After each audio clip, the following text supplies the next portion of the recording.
saya menjelaskan dua siklus biogeokimia yang saya pilih. Yang pertama, siklus hidrologi atau daur air.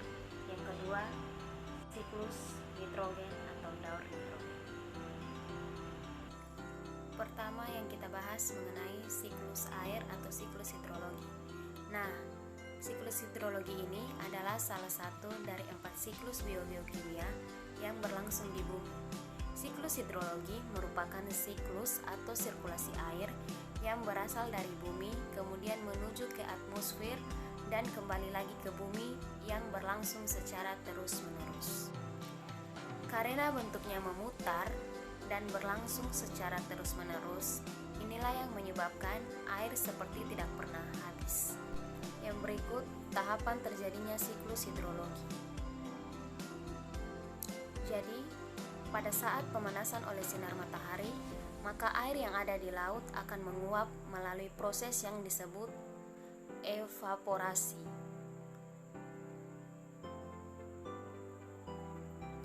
Evaporasi sendiri adalah peristiwa berubahnya air yang ada di permukaan bumi menjadi uap air dan naik ke lapisan atmosfer.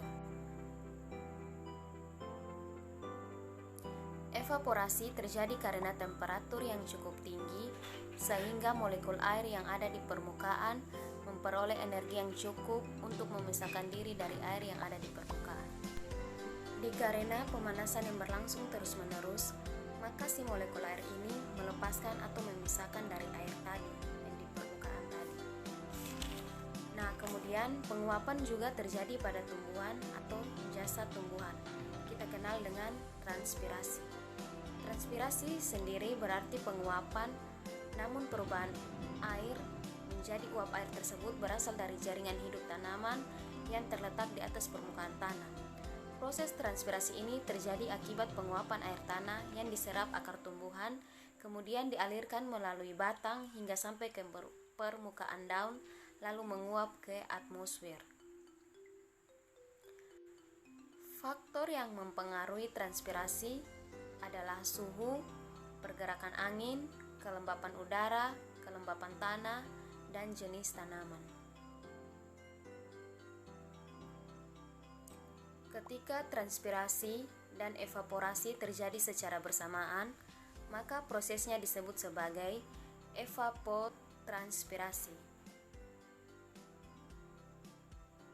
Faktor yang mempengaruhi laju evapotranspirasi yang pertama, meningkatnya suhu, radiasi matahari, dan pergerakan angin. Yang kedua, meningkatnya kelembapan. Selain evapotranspirasi, juga terjadi penguapan di atas gunung es yang dinamakan sublimasi. Sublimasi merupakan penguapan yang terjadi di kutub atau puncak gunung di mana adanya proses perubahan es menjadi uap air tanpa mengalami fase cair terlebih dahulu. Jadi, es langsung menguap karena pemanasan matahari.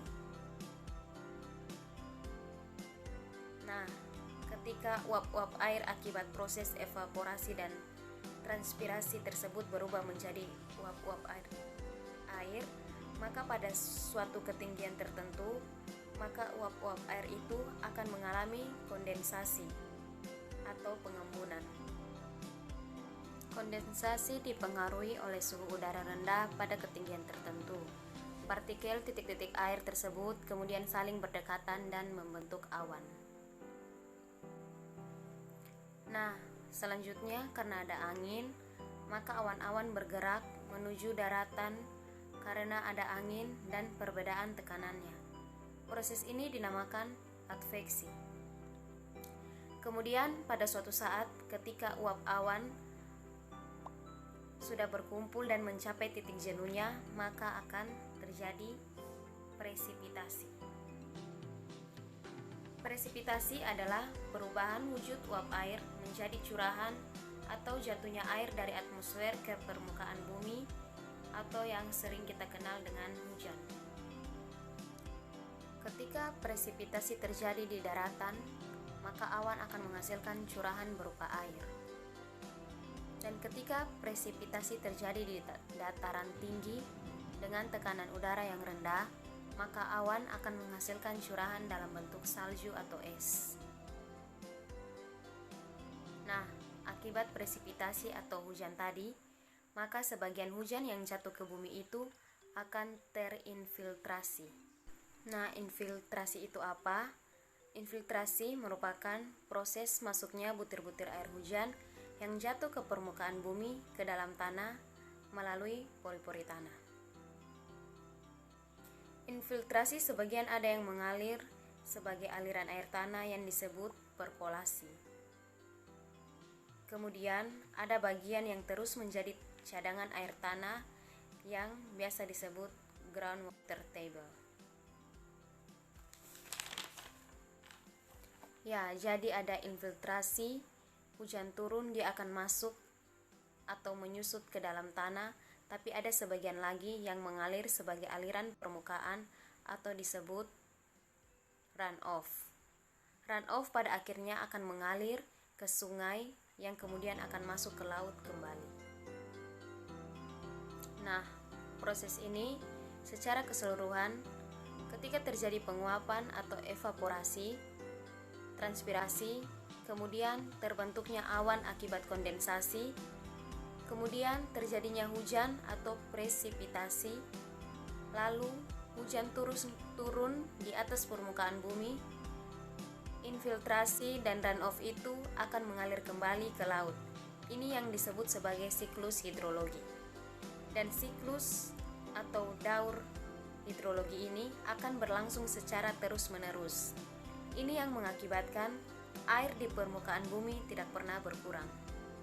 Selanjutnya, kita masuk dalam siklus nitrogen. Nitrogen adalah unsur penting penunjang kehidupan.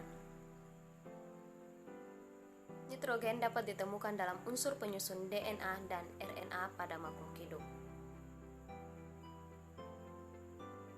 Berfungsi sebagai sumber energi metabolisme sel dalam bentuk ATP atau adenosinatrifosfat. 78% udara bumi adalah nitrogen. Gas nitrogen tidak dapat masuk ke dalam makhluk hidup secara langsung. Ia harus melewati proses yang disebut fiksasi nitrogen. Dibantu oleh bakteri Rhizobium yang hidup di akar tumbuhan, nitrogen akan diubah menjadi amonia. Amonia kemudian akan diubah menjadi nitrit dan nitrat oleh bakteri nitrifikasi. Pada bentuk ini, akar tumbuhan akan menyerap nitrogen. Perubahan gas nitrogen menjadi molekul nitrat juga dapat dibantu oleh petir. Nitrat akan diubah menjadi protein oleh tumbuhan. Tumbuhan kemudian akan dikonsumsi oleh hewan atau manusia. Kemudian dibantu oleh dekomposer, sisa-sisa metabolisme makhluk hidup akan dikembalikan ke tanah dalam bentuk amonia. Oleh bakteri denitrifikasi, amonia akan diubah menjadi gas nitrogen dan dilepaskan kembali ke atmosfer. Sehingga kadar nitrogen di udara akan selalu tetap. Demikian presentasi dari saya mengenai siklus hidrologi dan siklus nitrogen. Sekian dan terima kasih.